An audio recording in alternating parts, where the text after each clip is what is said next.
Welcome to S P smart digital. बच्चों, यहाँ पे असाइनमेंट 13 जो है उसका मैं वीडियो सोल्यूशन आपको दे रहा हूँ।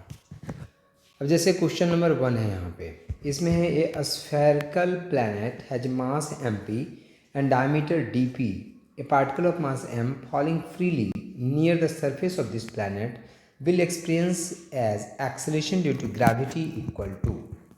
सो वी नो दैट जो ग्रेविटेशनल फोर्स लगेगा यहाँ पे, this is F G, this is question number 1। So F G and F G is equal to हो जाएगा यहाँ पे, this is equal to ji and this is equal to M P into M divided by this is D P by 2, this is the whole square. क्योंकि एबोला spherical planet है जो mass M P and diameter D P, ठीक है, a particle of mass m falling freely near the surface, तो centre से distance कितना हो जाएगा, दिस इज डायमीटर का हाफ हो जाएगा। So this now what is acceleration, so acceleration is equal to this is F G by M, so this is equal to A is equal to G M P M upon this is D P square by 4 and divided by M cancel out हो जाएगा। So acceleration is equal to this is 4 gmp and divided by dp square. So this is the correct answer. Now question number 2, अगर question number 2 को देखें तो इसमें कहा to spheres of mass m and capital M are situated in air and the gravitational force between them is F. The space around the masses is now filled with a liquid of a specific gravity 3. The gravitational force will now be, gravitational force जो है वो कितना हो जाएगा। सो अगर हम यहाँ पे देखें तो ग्रेविटेशनल फोर्स आपसे यहाँ पे पूछा है। ग्रेविटेशनल फोर्स जो होता है इंडिपेंडेंट ऑफ मीडियम होता है। अगर दो मासेज हैं उसके बीच में आप वाटर रख दो, कोई और लिक्विड रख दो, कोई और मटेरियल रख दो, उससे कोई फ़र्क नहीं पड़ता। ये इलेक्ट्रोस्टैटिक फोर्स जो होता है वो चेंज कर जाता है। अगर यही दो चार्ज होता, दोनों के बीच में अगर आप डिफरेंट मीडियम यूज़ कर देते तो फोर्स की वैल्यू चेंज हो जाती। लेकिन ये ग्रेविटेशनल फोर्स है, यहाँ पे ग्रेविटेशनल फोर्स जो है चेंज नहीं करता है। दो मास के बीच में कोई भी मीडियम आप कर दीजिए। तो इसका करेक्ट आंसर क्या हो जाएगा, एफ, क्योंकि जो पहले फोर्स था दो मास के बीच में उतना ही फोर्स यहाँ पे रहेगा। Next question, the mass of planet is 1/10th of that of the earth and diameter is half that of the earth. The acceleration due to gravity on the planet is, so we know that the acceleration due to gravity g is equal to this is g m upon r square. So planet पे अगर किसी planet की हम बात करें तो वहाँ पे acceleration due to mass of the planet is 1/10th of the earth. So this is G M by कितना हो जाएगा, this is 10 divided by and diameter is half, diameter half हुआ है। तो डायमीटर अगर हाफ हो गया है तो हम अगर रेडियस की बात करें तो रेडियस यहाँ पे कितना हो जाएगा, रेडियस भी हाफ हो जाएगा। So this is r by 2 का होल स्क्वायर। जब इसको आप सॉल्व करेंगे तो this is G P is equal to this is is equal to 4/10, 4/10 this is G M upon R square, G M upon R square is equal to G. So this is is equal to G P is equal to 0.4 into कितना हो जाएगा G. So this is 0.4 into 9.8, अगर इसको आप calculate करेंगे तो this is 3.92, this is metre per second square. This is the correct answer. Now next question, question number 4. If r is the radius of the earth and g is the acceleration due to gravity on the earth's surface, then the mean density of the earth will be. Mean density आपसे यहाँ पे पूछा गया है।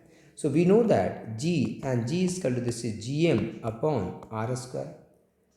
Late की जो अर्थ है उसकी डेंसिटी जो है रो है एंड रेडियस जो है कितना है r है, मास कितना है m। सो अर्थ को एज ए हम स्फीयर अगर कंसीडर करते हैं तो वॉल्यूम कितना हो जाएगा, so this is 4/3, this is pi R cube.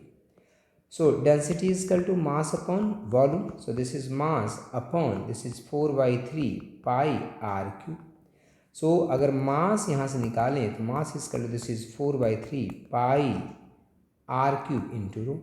इसकी वैल्यू आप जी में पुट कर दीजिए। So this is G is equal to G M, तो एम की जगह पे 4/3 pi R cube into rho divided by कितना हो जाएगा आर स्क्वायर। तो यहाँ से आर कट कैंसिल आउट हो जाएगा, तो 4/3 जी आर रो हो जाएगा। सो अगर यहाँ से रो हम निकालें तो रो इसका to this is 3g divided by 4 pi G into R. So अगर हम देखें तो इसका करेक्ट आंसर कौन सा हो जाएगा? So the A part is the correct answer. Now next question, what will be the formula of mass in terms of g, r and g? What will be the formula of the mass in terms g, r and g? So we know that a small g is equal to this is gm upon r square. So mass is equal to this is equal to g r square upon capital G. G r square upon capital G. D part is the correct answer.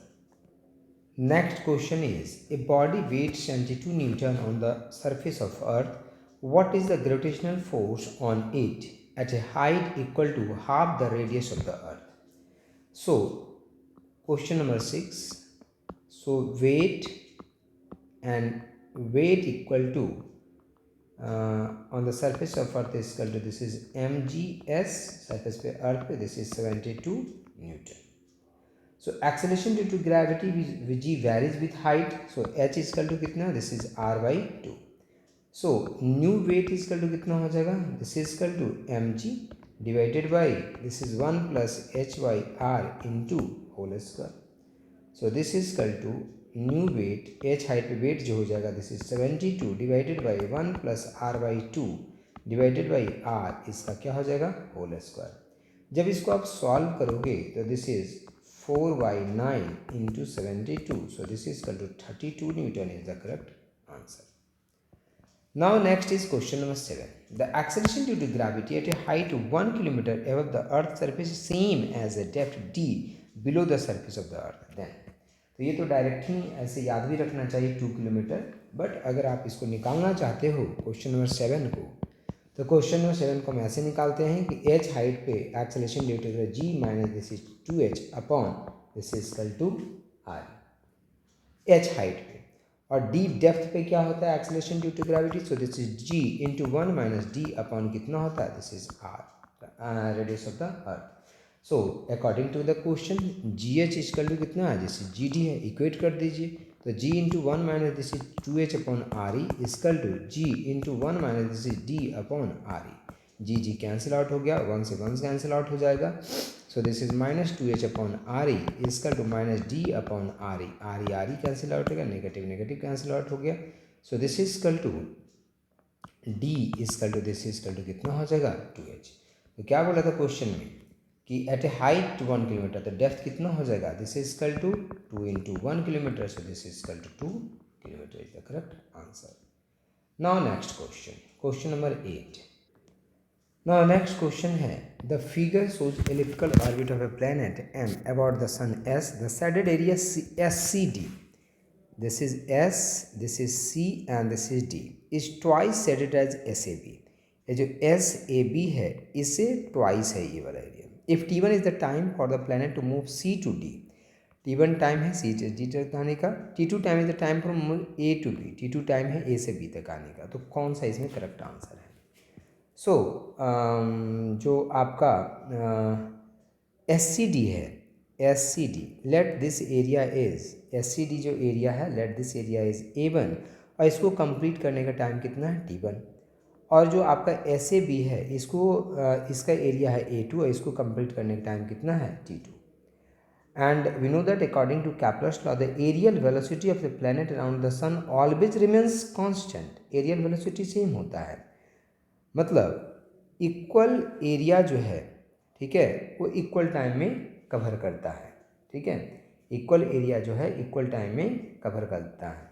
तो this is the SCD और SAB, ठीक है। सो इसको हम लिख सकते हैं कि एरियल वेलोसिटी, जो एरियल वेलोसिटी होता है वो सेम होता है। इसका मतलब this is A1 upon T equal to this is A2 upon T, T2। So this is equal to T1 is equal to कितना हो जाएगा T2 into this is A1 upon कितना A2। So T1 is equal to T2 into A1 upon A2, तो A1 is equal to 2A2 है, so this is 2A2 upon A2, A2 cut गया, so this is equal to T1 is equal to कितना हो जाएगा, this is 2T2। This is the correct answer.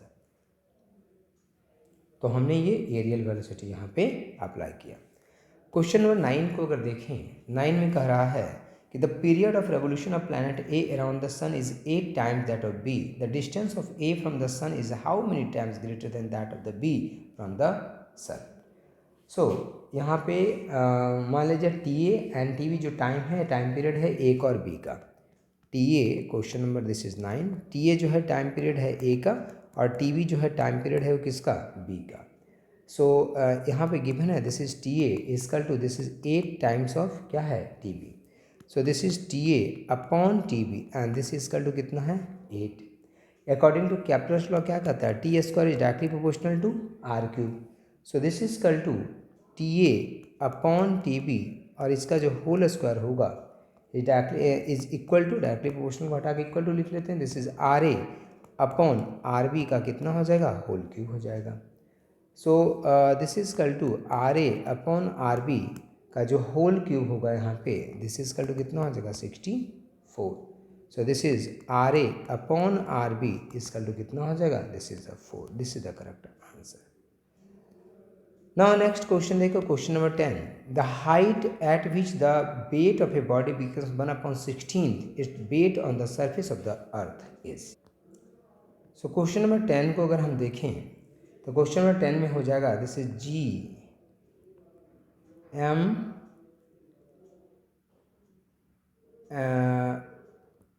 ये बोला है ना कि weight of the body because 1/16 the weight on the surface of the Earth, तो G M M upon R plus H का whole square is equal to this is 1/16 this is G M M upon this is R square. इसको जब solve करोगे यहाँ से तो H is equal to कितना आ जाएगा, ये कैंसिल आउट हो जाएगा जी एम, तो यहाँ से H is equal to this is equal to कितना आ जाएगा 3r। So H is equal to 3r is the correct answer. Now question number 11 को अगर देखें तो assuming earth to be the perfect earth to be a sphere of uniform density, what is the value of G in the mine 100 kilometre below the earth surface. So we know that direct formula है यहाँ पे। सो G D depth में जो acceleration due to gravity, तो G into 1 minus D upon कितना होता है R. So D is equal to यहाँ पे कितना है, this is 100 kilometre, R is equal to कितना है, this is 6400 this is kilometre. So G dash is equal to कितना हो जाएगा 9.8 into 1 minus this is 100 upon 6400। सो इसको जब कैलकुलेट करेंगे this is equal to 9.65 this is metre per second square. This is the correct answer. Now question number 12, question number 12 को अगर देखें तो इसमें कहा है कि body weight 72 newton on the surface of earth, what is the gravitational force on it due to a height equal to the half the radius of the earth from the surface. तो ये तो देखो same question आ गया, अभी हमने जो कराया था सेम क्वेश्चन फिर से यहाँ पे दे दिया है। ये देखो नीट में, इसका मतलब ये 2000 में पूछा हुआ है और ये देखो यहाँ पे हमने कराया इस क्वेश्चन को, ठीक है, इस क्वेश्चन को हमने कराया यहाँ पे ये 2020 में। देखो सेम क्वेश्चन रिपीट कर दिया दोबारा, ठीक है। तो इस तरह से हमने वही आपको करना है यहाँ पे फिर से। We know that this is G is equal to कितना होता है, this is G M upon R square होता है, ठीक है। तो at the height H is equal to this is equal to कितना हो जाएगा r/2, तो जी डैश इजकल टू कितना हो जाएगा G M upon this is r plus r/2 का कितना हो जाएगा होल स्क्वायर, ठीक है, एच हाइट पे। So this is equal to 4/9 this is G M upon कितना हो जाएगा आर स्क्वायर हो जाएगा। So this is equal to weight is equal to mg dash, so this is equal to m into 4/9 into this is gm upon कितना हो जाएगा are square, और this is equal to कितना हो जाएगा m into 4/9 into g and mg 4/9 into कितना हो जाएगा mg, और mg की वैल्यू कितनी है 72, so 4/9 into 72, so this is equal to 32 Newton is the correct